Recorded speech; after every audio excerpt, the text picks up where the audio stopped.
The Vegas Forward Podcast delves into the lives of the people in our community, uncovering not only what they do, but who they are.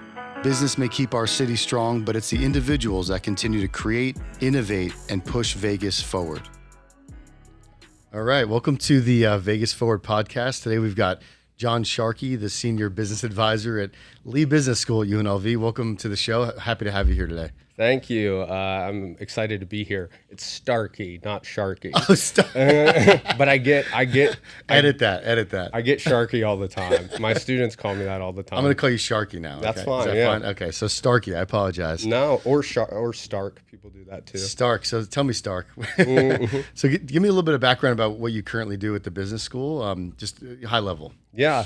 So I'm a senior academic advisor. That's my official title.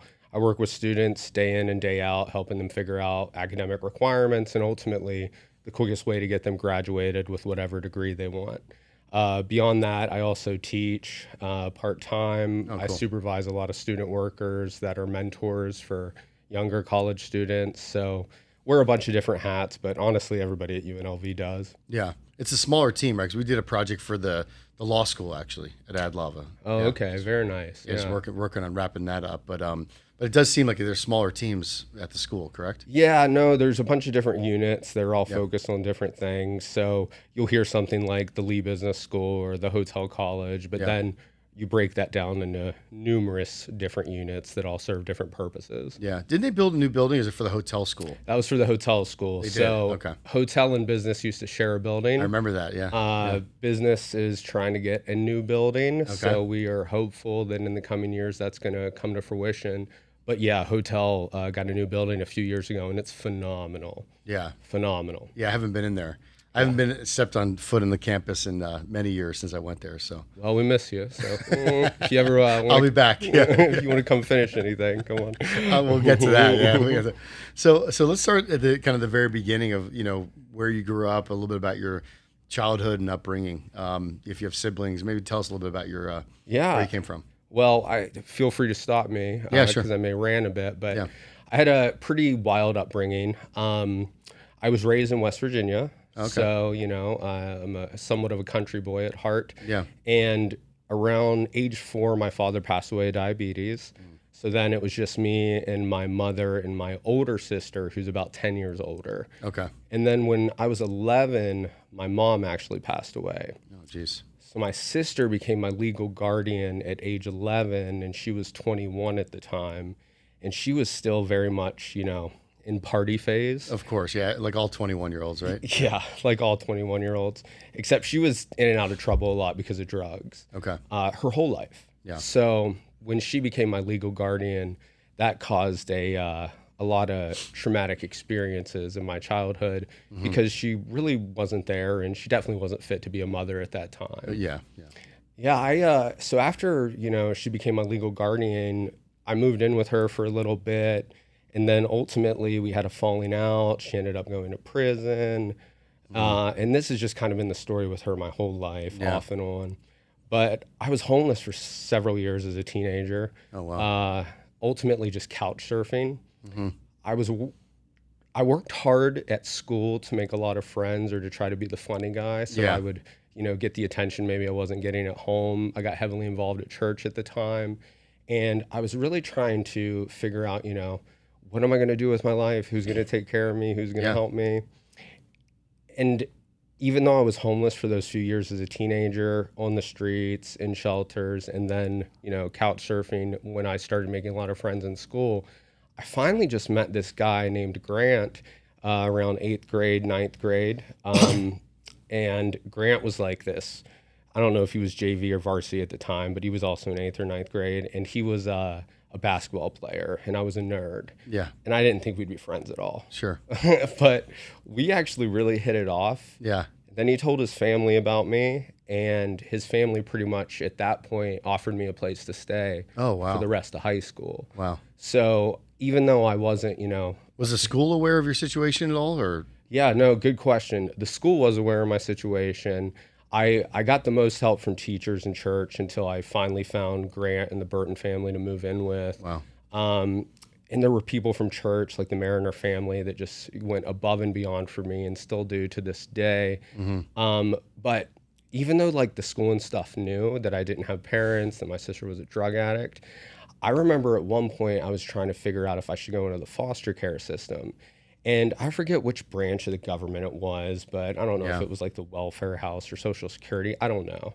But when my mom died, my dad's checks from his death stopped coming in from Social Security, and we couldn't get any money from my mom dying. So I really didn't understand how any of that worked. Yeah. So I was trying to figure it out without really any help as a kid. And I specifically remember... It's a lot for a young kid like that to handle. It was a lot. And I specifically remember somebody involved with CPS, Child Protective Services, in West Virginia telling me straight up in their office when I was a teenager, do not go into the system. If you can do anything else, whether it's shelters or find somebody else to live with, if you have extended family, do not go into the system. It is not recommended. Yeah. And when I heard that, as a young kid, I was kind of shocked. Like, why is it so bad, right? So the government can't help me. Who's supposed to help me? And, and ultimately, friends helped me. Friends are really what got me to where I am at today, and just in general. That's an amazing story. Yeah, it's crazy too, because I have a lung disease called cystic fibrosis, and dealing with that when I was a kid, I was pretty much ignoring it most of my childhood because I didn't really have the means or anybody telling me, hey, you need to take your meds or you need to do your breathing treatments. Or insurance too, right? Like, no, I think I had some, I can't remember about the insurance scenario, but there was issues. But cystic fibrosis is a progressive lung disease. When I was born in 1987, the life expectancy for somebody with cystic fibrosis was age 30. Oh, wow. So today, just because of medical advancements, if you were born today with cystic fibrosis, your life expectancy is well into your 50s. Okay. So we have drastically raised the life expectancy because of just medical advancements. Every year, I'm practically introduced to a new medicine at this point. Okay. That helps my quality of life or helps prolong my life. And that impacts you to this day, correct? Oh, yeah, absolutely. I mean, cystic fibrosis ultimately is a disease that, makes your mucus more thick and more prevalent in your body. So, like, you'll hear me cough a little bit or things like that. For me, it primarily affects my sinuses more than anything else. Okay. It's stereotyped as impacting your lungs, and it does unfortunately lead a lot of people to needing a lung transplant. But for me, it's primarily always been a sinus major issue. Yeah. And I get sinus surgery like once at least every 2 years just to get it cleaned up. Yeah. And how did you battle through all that? Like, as a young kid, obviously you had friends, luckily, right, that helped you through it. But mentally, I think that would be just the cystic fibrosis alone. A lot of people wouldn't be able to overcome that. I mean, what do you think was in you as a person that kind of gave you that fight, if you will? So if you don't mind, I'll share a quick story. Yeah. When after my dad died, before my mom passed away, we were really poor. And I remember watching TV because I was pretty much like the movie The Cable Guy with Jim Carrey. I was obsessed with the TV as a kid because it was my only real friend until I eventually, got into my teenage years and met people at school. But those early years with my mom before she passed away, we were so poor, but we always spent money on HBO because she loved movies and I loved movies. So even though we didn't have food, we had HBO. Yeah. And one of the things that I eventually watched, it was one of those 90s sitcoms about going to Disney World. Yeah. And instead of taking place in the house, they all went to Disney World. I don't know if it was Full House or what, but I remember sitting there crying my eyes out because I didn't think I'd ever be able to go to Disney World. Yeah. And I think back on that specifically because I'm 35 now, and I was probably like 8 or 9 then. I've been to Disney World numerous times since then. Yeah. So to answer your question, I did not know what I wanted to do or how I was going to do anything when I was a teenager fighting through those years. Yeah. I just kept moving forward. Yeah. Again, I kept trying to be the funny guy, and I just kept trying to make friends because I quickly realized and morbidly, I was running out of family members. Yeah. And, my sister being a drug addict, I didn't know if she was ever going to pass. She's in and out of prison. So I just kept moving forward thinking I don't know what I'm going to end up doing, but I got to do something. Yeah. Yeah. So you lived with that family through high school. Most of high school, yeah. Most of high school, and then you graduated high school in West Virginia. Yes. And then where did you go after high school? Did you go to college or did you work? Yeah. So at the time, with cystic fibrosis, and again, things have changed drastically, but at the time they thought desert climates were really good for CF patients. Got it. And I was never a fan of the beach, of beaches. I've always hated the cold. Yeah. Shoveling snow was a nightmare for me as a child. Yeah. So when I was 18, I was figuring out where I wanted to go. And I was like, okay, desert climate. I hate the beach. I don't want to be in the snow. Yeah. And I ultimately was like, okay, Arizona or Nevada. There you go. And then I just applied to, I think, UNR, UNLV, ASU. I got into UNLV. And then I kind of had like this, fairy godmother I met through some extenuating circumstances when I was a kid. Yeah. Who heard my story and wanted to help out. So when she heard about my story, and she was like cousins of one of my friends in high school, she said, you must go out of state. And I was like, well, I've already had these thoughts. Yeah. Because she was like, you're not going to escape poverty here if you stay in West Virginia. Yeah. Even though you have friends, even though you have this family, you got to go build something for yourself and start fresh. Yeah, it's a great idea. And she pressured me to move out of state. And I didn't know at the time if it was the right decision, but Gabby was absolutely correct. Yeah. It was the right decision to move out of state because when I moved to Vegas, it just completely changed my life. Really? And in what ways? You just meeting new people? I think maybe in your situation, just you dealt with so much tragedy. Just having a blank slate where you could start over, like you said, is probably crucial, right? Like absolutely. Yeah. I didn't know how much I wanted the blank slate. Yeah. But I knew, again, I didn't want to be in the cold. So when I chose UNLV, and she helped me get into UNLV and afford UNLV the first few years, she helped kind of pay out of pocket. She helped convince admissions to, because of my circumstances, afford me in-state tuition, even though I was out of state, which was a huge help.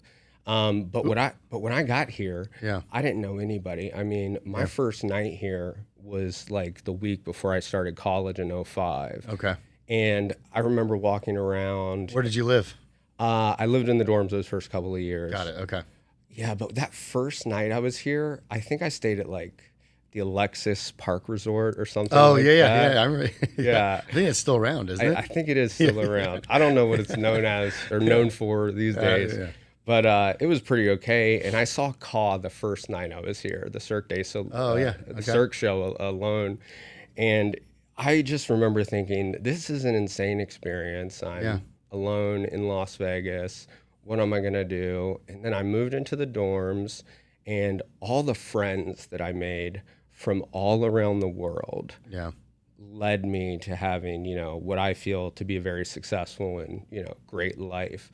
Awesome. There's so many international students at UNLV. Yeah. There's so many, all states are represented at UNLV. Yeah, it's definitely a melting pot. Absolutely. Sure. Yeah. And spending those first few years in undergrad, I kind of played the same trick I did when I was a kid. Yeah. Make as many friends as possible. Yeah.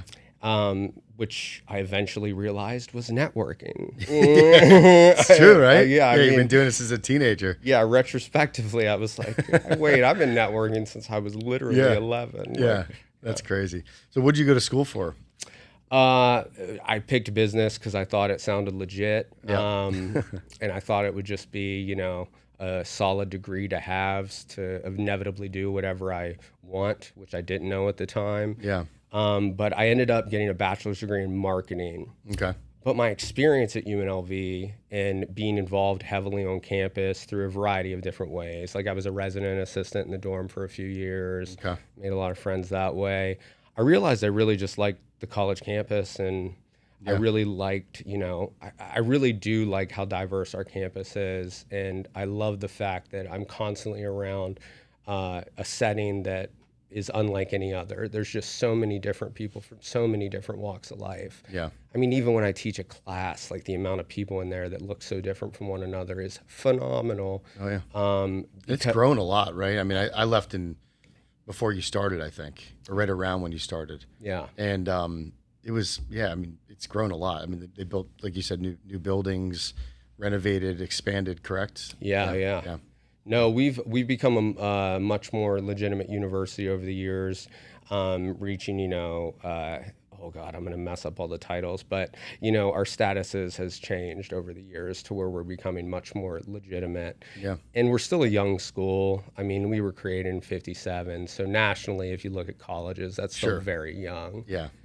But recently we became one of the most diverse schools in the nation these past few years. So that's one of our hot selling points.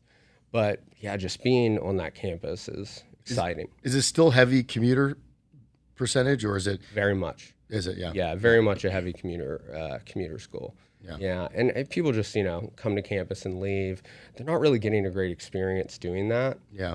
But obviously everybody's working. It's Vegas. Everybody wants to work. Yep. There's a lot of people that want to work in Vegas. So. Yeah. I mean, pretty much everyone I knew when I was there had a job. It's very common. It feels that way. I mean, I talk to 8 to 16 students a day, and almost all of them always have jobs. Yeah, maybe not when they first start, like as freshmen, right? But yeah, definitely by the end of their freshman year, sophomore year, most of them have jobs. Yeah, I had a similar, not obviously similar childhood. Yeah, but I did the same thing. I grew up in New Jersey, went to Rutgers University, and then I was like, I want to get out of here. I want kind of a blank slate, and so I actually transferred to University of Arizona. I looked at what are some cool schools to go to for business, and went there for a year. Funny enough, met a guy that I'm still friends with to today.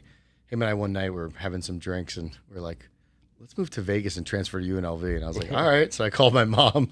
She always tells me the story. She's like, I don't know how you got me to convince me to let you move to Las Vegas of all places, right? So went to UNLV, and sadly enough, before our podcast, I was telling you how I didn't graduate. Mm-hmm. And sorry, Mom.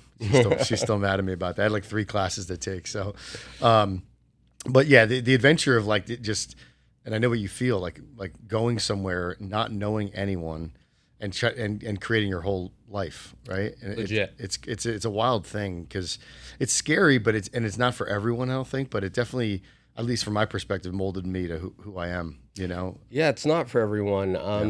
The guy I call my brother now because he is Grant, the basketball player from high school that friended a nerd and let him move in with him. Yeah. He decided to stay in West Virginia in our hometown. He has a great life, a house. He's getting ready to build a family, great wife.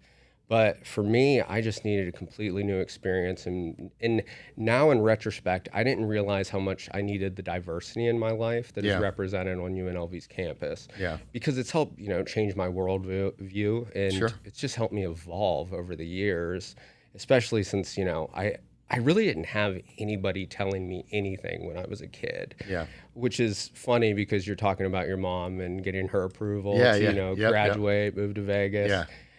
Morbidly, I joke, but I never needed approval from anybody to do anything ever. Yeah. Even when I was, living with that family, I had some rules that I obviously followed because of the household. But overall, when you don't have anybody telling you what to do, I find it very impressive that you inevitably figure out something. Well, it is impressive because you can go. There's two roads you can go down, right? Yeah. I mean, the road your sister chose, and then the road you chose.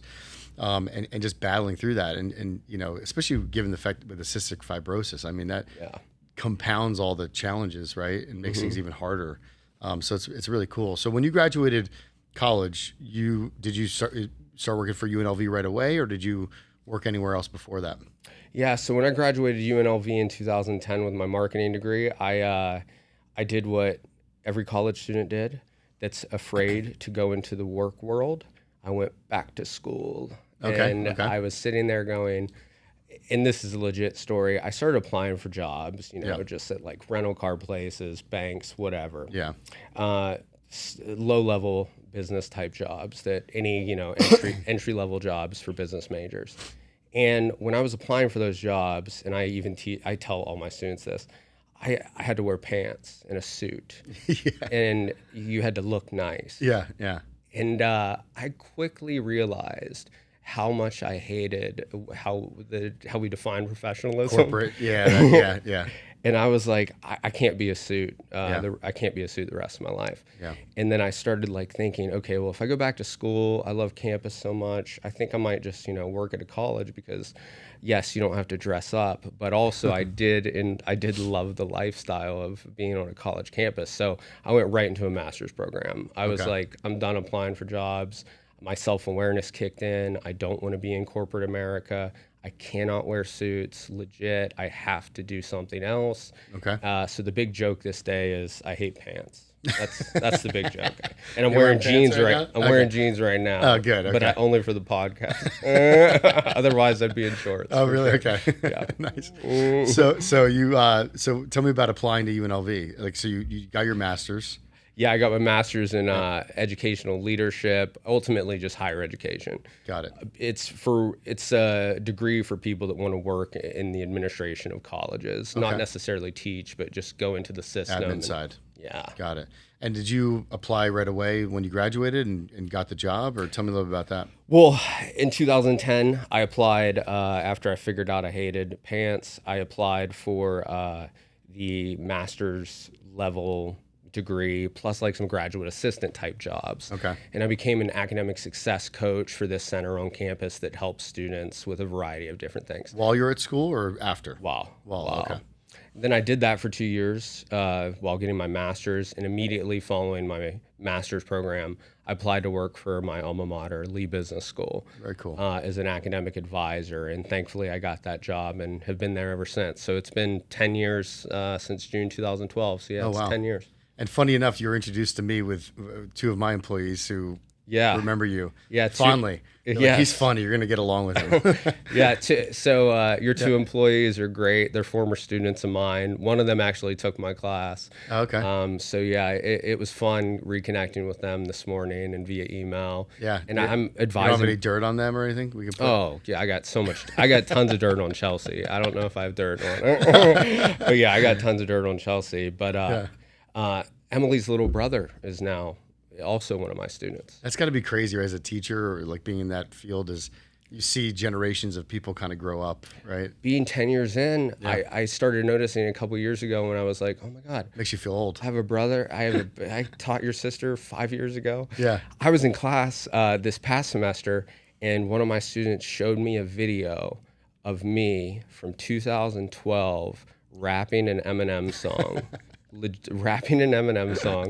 And they said, you did this in class in 2012 and my sister took your class. Oh, no way. I was like, oh my God, this video exists. How do you still have this 10 years later? Yeah. That's funny. Yeah. So you did the success, was it success coaching, you said? During Masters. During Masters. And then what was next after that? That's exactly when I became an academic advisor. Right afterwards. Cool. Okay. Right after. No gap. Yeah. Tell me a little bit about that job. Like what does your day-to-day look like?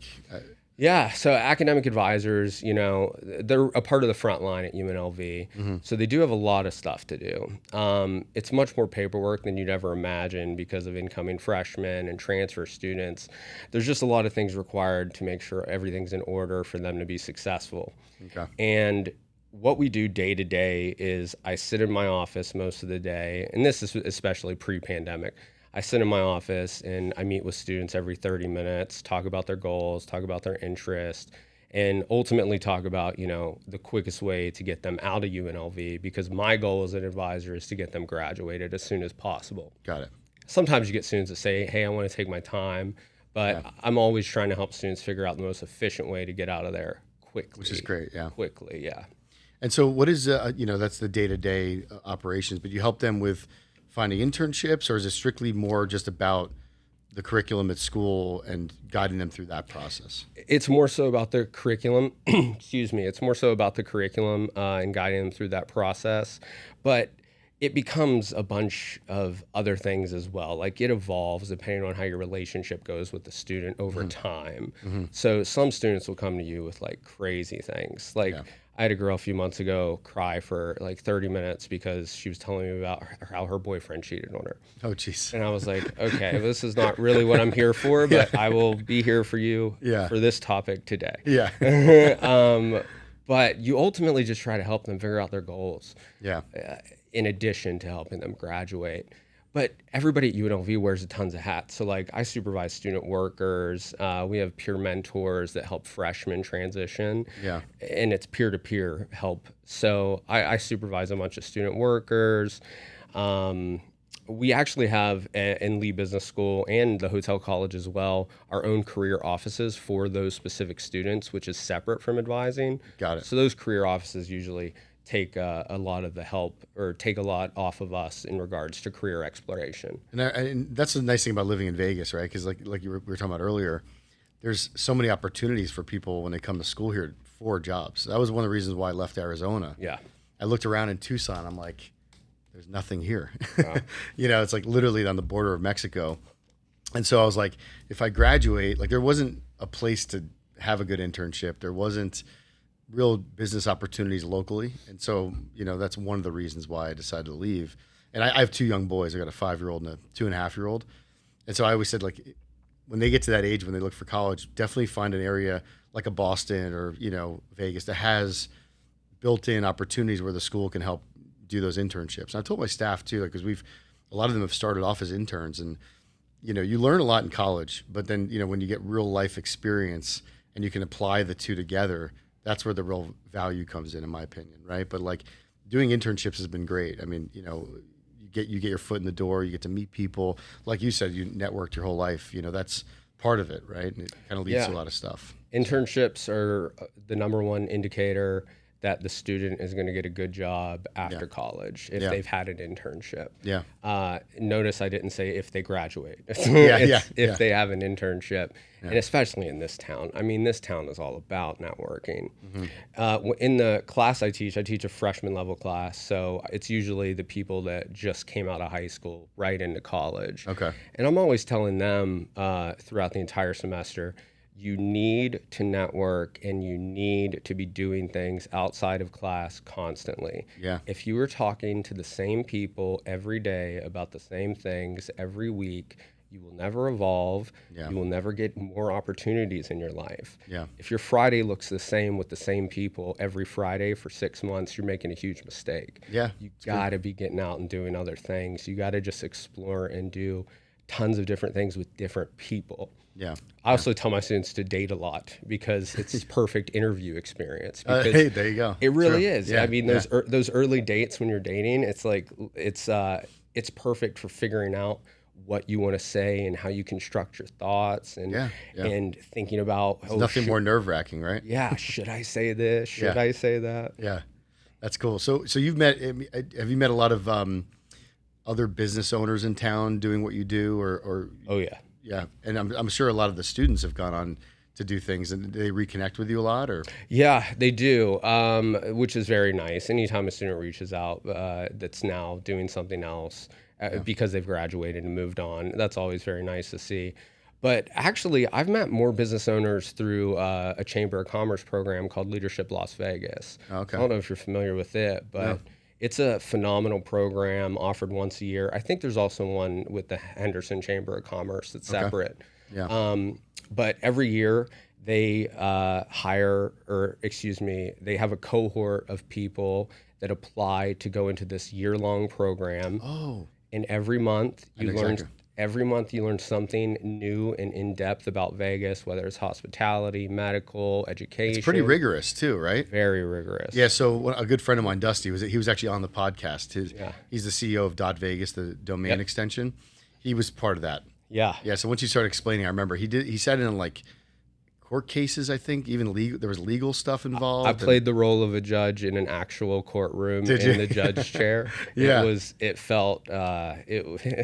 I had some imposter syndrome that day, but it's a crazy program that really introduces you to everybody important or aspiring to be important in Las Vegas. Yeah. So I've met a lot of people through that, and obviously our career office tries to build bridges with all the different organizations in the Valley simply because they want to connect students to internships and jobs after school. Do you guys bring in public speakers like people like the CEO of MGM or like all the time. Yeah, that's pretty cool. All the time. And anytime I'm talking to prospective students and I'm trying to sell them on Vegas or UNLV in general, I'm telling them about, hey, we literally have millionaires here every week speaking. Yeah. And sometimes the rooms don't even fill.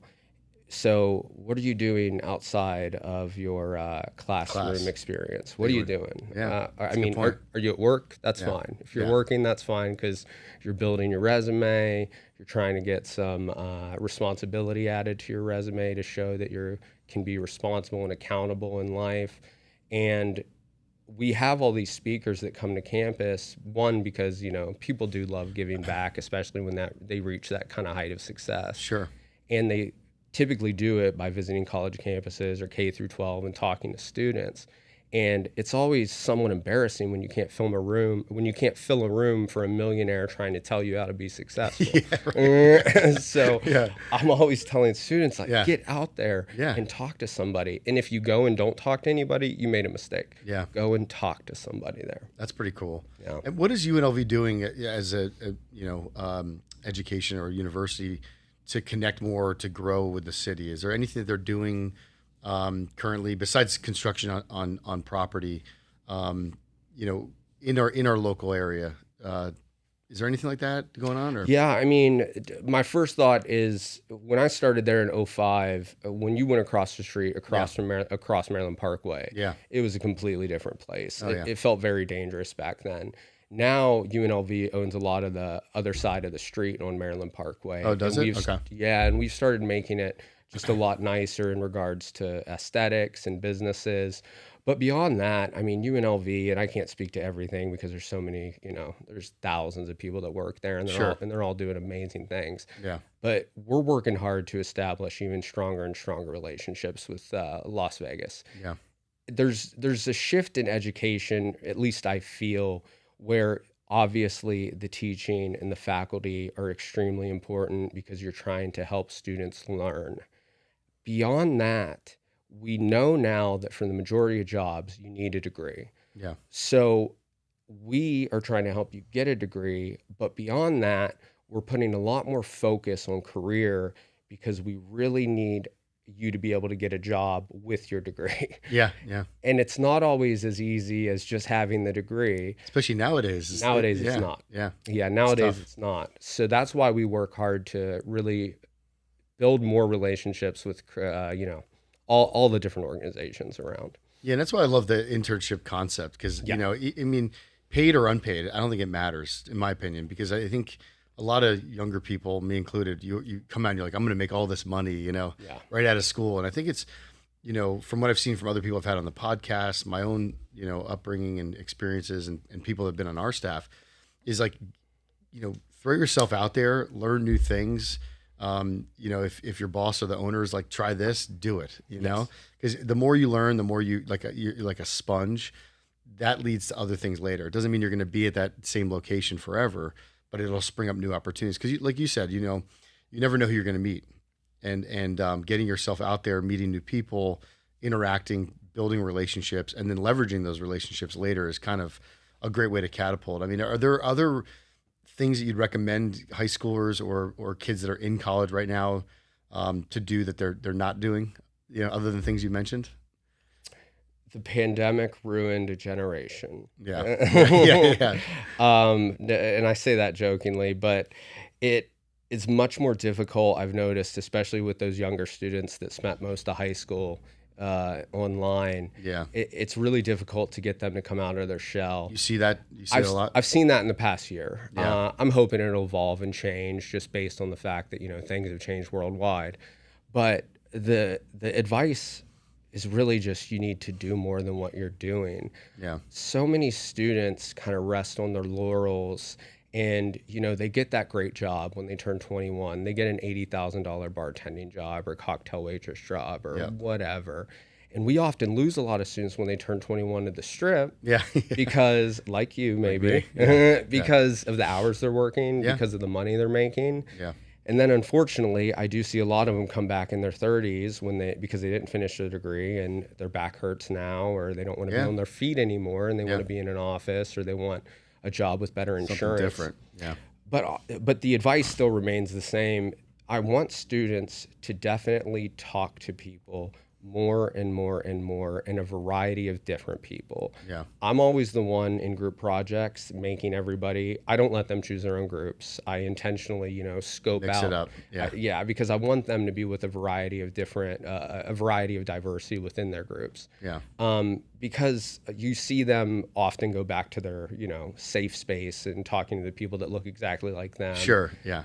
But we got to get them talking to everybody that doesn't look like them. We got to get them talking to people that have different think like them. Doesn't think like them. Yeah. And I always tell students that freshman year, the group projects junior and senior year in business are heavy. There's a lot of group projects. So you're forced to work with people you like or you don't like, no matter what.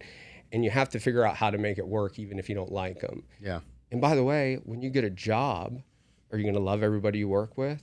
Exactly. No, Yeah. but you have to figure out how to work with them if you want to excel in your job. It's funny you bring up that group setting because I look back, I never thought about it, but now I'm looking back and I'm like, I used to hate, I'm outgoing, but I used to like be like, why do they keep putting us in groups? That's exactly why. But it makes total sense, right? Because, you have internal communication with your employees, your coworkers, and then external with your customers, right? Yeah. And both are just as important because if there's a dynamic or negativity amongst everyone in the office, that impacts the bottom line of the business as well. You know, so we try to put a big emphasis on culture and making sure that people, if they have a conflict, they confront each other and talk about it, right? Versus just burying it or being on email and Slack and talking shit. You know what I mean? Yeah. So, I think the group setting thing is crucial. Plus those emails accidentally get forwarded by people randomly. Yeah. It happened to us once. Yeah. It'll happen again. The client never saw it, luckily. So what are some of your goals? Like are you you obviously love working at the university. I do. Do you see yourself moving into a different role there? Staying with what you're doing now just because you enjoy it so much? Like, what do you see? Where do you see yourself for the next few years? I've stayed loyal to the job I'm in and the college I'm at and the university I'm at, specifically because it's given me everything. Yeah. I mean, before I turned 18, I had literally nothing other than some people that were very close to me. Yeah.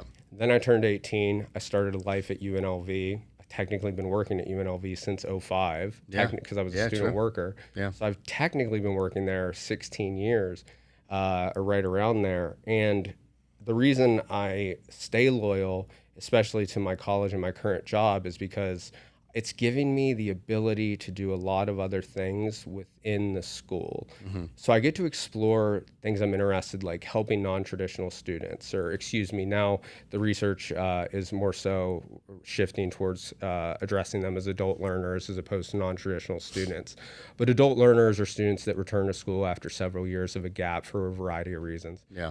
So that's a passion project of mine, helping those students figure out how they can, graduate in a more happier way so they don't feel stuck in the 18 to 22 age demographic of what college should be. It's got to be challenging, I would think. Oh, it absolutely is. And we have a high number of transfer students and a high number of students above age 25.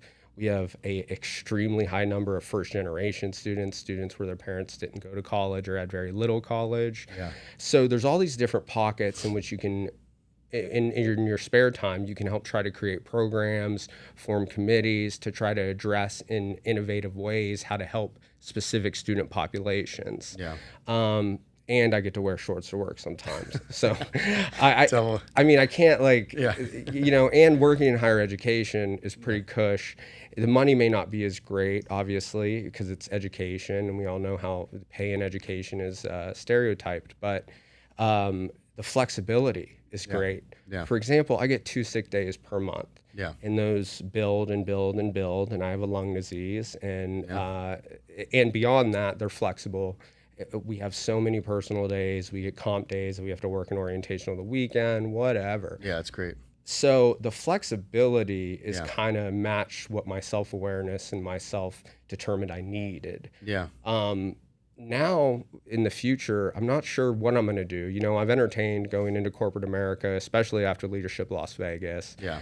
Not only because I was aware of the opportunities, but you just get to a point. I'm 35 now where I'm almost 35 where I'm considering, okay, what do I want my impact to be? Do I want to try to bring it outside of the world of UNLV, which is why I applied to do Leadership Las Vegas in the first place. Yeah. I spent all those years at UNLV, even living on campus, and all I ever knew about Las Vegas was UNLV. Sure. Yeah. And, Yeah, but you're making an impact on students' lives every day. Thank you. You know what I mean? Thank you, yeah. I mean, to me, that's a huge impact. No, it definitely is. Yeah. And I didn't mean to even, imply that wasn't a rewarding experience, because it absolutely is. Yeah. When you do it for a while, certain aspects of it, you just become jaded and you're just, God, That's anything. That's anything. Yeah. Yeah. But then when, your two students invite you to do a podcast like this that you had years ago, you're like, oh, this is exciting. Sounds like fun. Yeah. So. Yeah. I mean, we had a girl that's been working at Adlava for eight years, and she just quit like last week. Okay. For me, it was more like I was sad, but like happy for her. But it wasn't due to the job. It was like you were saying, sometimes things get stale. You've been doing it for so long. She started off as an intern, a 20-year-old intern, and now she's, almost 30 years old, and so it was just time for change, and so that can happen sometimes. But I think, you gotta find things that you're passionate about, that you love to do, and you seem super passionate about what you've done, and a lot of the stuff that you've dealt with, the challenges you've had. UNLV was a big part of resolving a lot of those. UNLV saved my life. Yeah, I mean, people in my that should be their new tagline. Yeah, well, yeah, UNLV literally saved my life, and it's also because of all the people that work there. It started with that in-state tuition waiver. And just from there, I've been able to actually chase other opportunities on campus. Yeah. Such as, awards. Like I've thankfully been awarded like Employee of the Year, Advisor of the Year, cool. And a variety of those successes on paper looks great. Yeah. But probably my favorite thing that I've done there, these past 10 years, is through my class. We do a lot of service learning and fundraising and helping nonprofits, local nonprofits. Yeah. And since 2012, my students in my classes have raised like over $75K for organizations in the past decade. Oh, wow. A variety of different organizations, Yeah. Junior Achievement, Tortoise Group, they love fundraising for animal shelters. Yeah. At the beginning of the semester, I'm always like, you guys want to fundraise for humans or animals? And it's often animals. Well, I'm on the board actually for Big Brothers Big Sisters. Yes. So I've been doing that for a long time. I'm volunteering there Saturday. Are you really? Yeah. Did you talk to Molly? No, my girl is Brienne over there. Okay, nice. Yeah, it's a great organization. It's Phenomenal. It's crazy. I started off with a kid, Sean. He was 7. And I still remember meeting him for the first time, and I was more nervous than he was. Yeah. Because I was like, what the hell am I doing? I was like, I had no kids at the time. I didn't know what I was doing. Yeah. So I remember being super nervous. But he's now he's 19, and he's going to the Marines. Awesome. Yeah, so he's dealt with a lot of challenges in his life, and it's a great organization. Because I always say that you can donate your money, which is easy, but your time is valuable, right? Oh, yeah. So and putting your time, I know, has made an impact on his life, and it's you're gonna love it. It's really cool. Yeah. So they didn't match you yet? No, not yet. Okay. Not yet. I think I actually might be doing some special event they have Saturday. I'm just not exactly sure. Okay, cool. Very cool. Nice. So what side of town do you live on? Do you live west side, east side? Currently, I live, way up on Blue Diamond, kind of in the deep southwest side of town. Okay. Boy, has that expanded over the years. It's crazy. I was in Mountain's Edge. We left. We're in Summerlin now, but it was packed with people. I moved restaurants and everything. Yeah, we moved there 5 years ago, and there's been construction ever since. So are you further down? Blowing up. You're right further at the down? end. I'm close to the end of Blue Diamond. Oh, those are some cool homes back there. Yeah. So like a little bit older, right? Some of them are, yes. Yeah. And then there's obviously some wealthier people that build really nice places out with there. Land, actually, right? With land, yeah, which is unheard of out here. Oh, it doesn't make sense. Yeah. If you don't have a cookie cutter house that looks like the house beside I've got yours. 0.2 of an acre. It's like massive, Yeah. I grew up in New Jersey, so like we grew up on 5 acres. Yeah. And so coming out here, I mean, you're somewhere between 0.1 and 0.2 on average, probably, which is a whole different lifestyle. What are some of the things you do in Vegas, like when you're not in work, like that you love about the city? Is there anything like outdoor activities, events? Like what are some things that you partake in out here? Yeah, well, outdoor, I mean, Red Rock is always phenomenal. So we do Red Rock quite often. I also love Boulder City to get outside of town sometimes. Just, there's some beauty to that quaint little old town. But beyond that, I do all the fun local things. I look on Eventbrite and things like that for especially a lot of whiskey tastings. Oh. I'm a huge whiskey guy. Me too. And I am always searching for a whiskey tasting, and somehow or somewhere, always an organization or a bar is holding one, at least once a month. Do you like bourbon or whiskey or? I prefer bourbon, but I definitely like Scotch. Yeah. Yeah, I'm a bourbon drinker too. The pandemic ruined it, but my wife bought me a trip to the Bourbon Trail in Kentucky. Have you ever been there? I have not yet. No. It's supposed to be like really cool. One of my coworkers actually went there recently. I think last year. But it's basically like wine country, but you just bounce around to distilleries and all that kind of stuff. But sounds like a beautiful experience. Yes, I'm familiar with it. It's on the bucket list. It's something I will be doing in the future. You got to do it, yeah, absolutely. for sure. But I mean, that's the fun thing about Vegas. There's always something to do. Yeah. My wife is constantly going to shows and concerts because that's her cup of tea. Whereas I'm trying to go to like tastings and more low key events. Yeah. But yeah, I mean, there's just always something to do here, and how can you not be happy about that? Yeah. When I go to any other state, at midnight, I get last call. At 11 p.m., I get last call. Yeah. Sometimes if you're in like a major city, you can make it last till 2. Maybe. But here, especially before the pandemic, you were never last called. I mean, that didn't even exist. No. You can get a massage and a steak at 4 a.m. here. Yeah. And you can park out front. Yeah. So the fact that you're able to like park places and the fact that you're able to do anything at any time or get anything you want at any time. Yeah, any kind of food in the world. Any kind of food. I mean, the food here is amazing. Yeah. I have some friends that are afraid to eat fish here because they're like, why is fish in the desert? I mean, I'm like, they're driving in every day. Like this isn't. I always tell people, like, 'cause I grew up on the East Coast, like I mentioned, is that like we have a pizza shop on every corner. Yeah. Here we have sushi.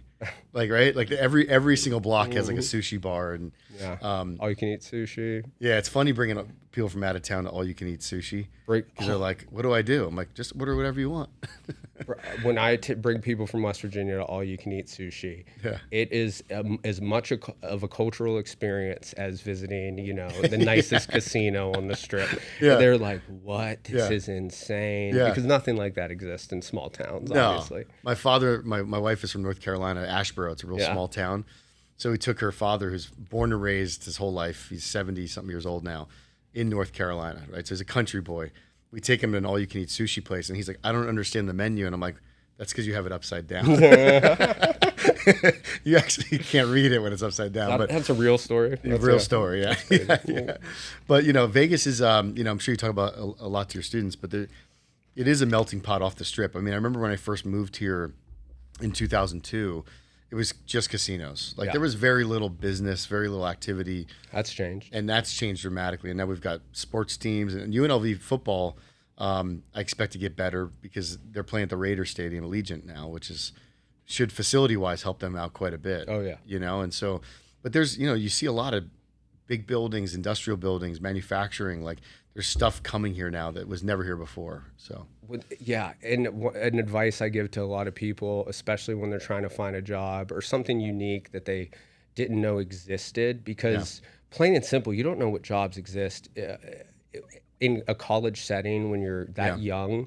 You really don't understand all the different types of jobs that exist. Yeah. So I tell my students, when you're on the bus, when you're in your car, when you're riding through the industrial side of town, if you're behind Town Square with all those buildings, whatever, write down the company name in your phone, look it up, and see what jobs they have available on their main website. And then obviously, use all the other popular job searching websites, but you got to really go get it because you don't know what all is here. Yeah. There's a ton here. And the shift from the hotels to now this being a prominent business capital of the world is very exciting. When the Knights came, the Knights came, and I know that correlates with the tragedy of 10-1, but before the Knights came, I really didn't feel a sense of community here. No. And then the Knights came, and I'm at Town Square whatever bar there, and just having all the different people in there actually be excited about cheering about something Vegas, together. About something Vegas. Yeah. It's not two different sports teams from the NFL and you have you're opposing each other in there. You have everybody together rooting for the same team. It's funny you say that, because I told my wife that I've always been a hockey fan, and I was like, wait till you see when we get the Knights. This town's missing that same thing, the community vibe. There's nothing for us to cheer about together, right? Yeah. And so, and when they came, that after that first magical year, I remember her coming home and be like, you were right. Like this, I thought you were nuts, because I was like, well, why would a sports team do that? But that's what sports does, right? I mean, it brings people together and there's a common bond. Absolutely. Yeah. I'm not even a sports fan, and I am a huge fan of us having sports, obviously for student job opportunities. Oh, yeah. But beyond that community, I mean, just like you said, our community drastically changed. Oh, without more doubt. Vibrant, far more vibrant.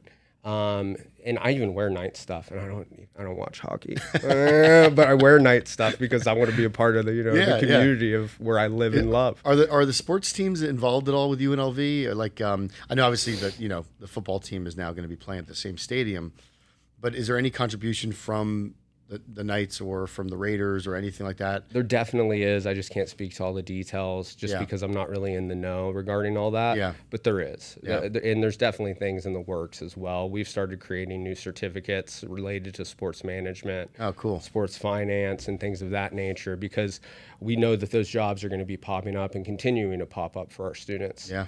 Plus, half the students I talk to, half want to be accountants, and the other half want to, work for a sports team. Yeah. And those are because accounting's like one of our most popular majors, and then everybody else is just trying to figure out how they can work for the Knights or the Raiders. It's not that many jobs. No. Well, business students are funny because I rarely hear business students wanting to talk about wanting to work in hotels. Yeah. And obviously we have a phenomenal hotel college at UNLV, and those students obviously want to work in hotels because that's their degree. But business students, you really don't hear that from them. Yeah, see, I hear you, and it's funny because I grew up in the restaurant business. Like my grandfather owned restaurants, my uncle owned restaurants. I was peeling potatoes when I was a teenager, washing dishes, doing all that stuff. So when I went to UNLV Hotel School, I thought it was more culinary-ish, and it was so heavy on hotel. I think that's another reason why I kind of went in a different direction, because I was like, I don't have an interest to work in a hotel. It's just too corporate, and I think a lot of younger kids I'm noticing want to do stuff that's a little bit, maybe it's because of social media or whatnot. It's just different. Whatever you're about to say, it is because of social media. Yeah, it's got to be wild, right? Like, I think about that. I'm like, I'm happy I was born before all this stuff, like. I thankfully get students around, most of my students I get, 18 and older. It's rare that I get like a 15, 16, 17-year-old. Yeah. But when I talk to K through 12 people, all those kids want to do YouTube. I know. It's not real. And by the time they get to college, there's still definitely some of them that are wanting to pursue that or trying to pursue it on the side. Yep. But eventually, whether they're having success or not, if they're not having success, they come to the realization, okay, I got to figure out something else. I got to do something real. Yeah, because I've just spent 6 years trying to become a YouTuber, and I really haven't been paying attention to anything else. You hear these stories of this one kid making all this money doing whatever. You're talking about like a fraction of a percent of all the people trying to do it, right? So it's it's like being an NBA player. Nobody ever quotes the CEO of Target. Everybody quotes Elon Musk and Gary Vee and Bill Gates. So it's funny because I'm always trying to tell them, all these people you look up to, especially the billionaires and millionaires that tell you not to go to college. They have good arguments for why they say that. Yeah. Because they were successful and they have told you how to become successful. Yeah.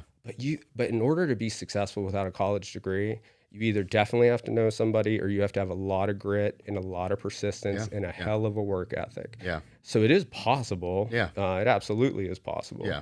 But stereotypically, the majority of jobs now require at least a bachelor's degree. You're 100% correct. No matter what the title is. It's a rough road going the other route. It's like you said, grit and hard work and, a lot of downs, but it's tough. And so I always recommend, like, I want my kids to go. My wife and I argue sometimes about it because I didn't graduate and she had a great experience at college, but I effed up my own college experience by transferring 3 times and never, you know what I mean? So it was very disjointed. Like I was never like when I am a sports fan, right? But I don't have a passion for any of the 3 schools I went to because I wasn't there long enough. Yeah. You know, UNLV is probably the closest because I've stayed here. You know, I support the football team and things like that, right? But it's college is great because it gives you your first opportunity to be alone, right? Mm-hmm. Like your situation's rare, right? And it's amazing what you've accomplished, given all the challenges have been thrown at you. But a lot of people have just, you know, a more traditional setup, and, you know, going to school is their first venture out to find out who they are. Yeah. And you know, it gives you that stability. And I've noticed a big difference in people that have worked here at the company that have college degrees and the ones that don't. Mm-hmm. That foundation of being able to write well, they can kind of jump in and get acclimated to the business environment a lot faster, you know? So I always recommend, you know, things that we talked about, like internships, you know, obviously finishing college, unlike me. Yeah. When we survey employers, one Yeah. of the number one things they say they want from our graduates is them to have better communication skills. Yeah. And that includes, you know, obviously verbal writing and speaking. 100%. And written skills, I feel like a lot of the younger kids have come across my plate, at least, are solid at. Yeah. It's the communication skills verbally, or God forbid, they have to pick up the phone and call somebody. Yeah. That's where I think the generation gap and the challenges lie, right? Is maybe they're not, like, everyone's texting, everybody's on social. You also don't have to call to even order a pizza anymore. There's Correct. no reason to be on the phone. Correct. I mean, to actually talk to somebody on the phone. Correct. But what I've learned is when you have especially a business conflict, Yeah. email can be read and misconstrued, and you might read an email a certain way or a text, and I might read it a completely different way just because of one word. Yeah. But if I talk to you on the phone, you can hear my tone, you can, you know, or if we met in person, you can see my body language, and it's a whole different thing. We could say the exact same thing, but through written copy, it doesn't translate the same, right? Well, the pandemic, because of all the online communication that was required, and now I barely see students in person anymore, unfortunately, because they're so acclimated to just seeing us virtually or over the phone now. Yeah. So pre-pandemic, it definitely wasn't happening. I never talked to students on the phone. Now I constantly am. So hopefully, you know, the fact that they had to do so much online communication in a different way, that challenged them in a different way, I'm hoping it helps them, you know, at least evolve with talking on the phone, because I do have a lot of students that are afraid to talk on the phone. Yeah, it's funny, right? Yeah. Well, and that's why I'm telling them to go date and go to networking events. There. Like, if you go to an event and you don't talk to anybody, you're wasting your time. Yeah.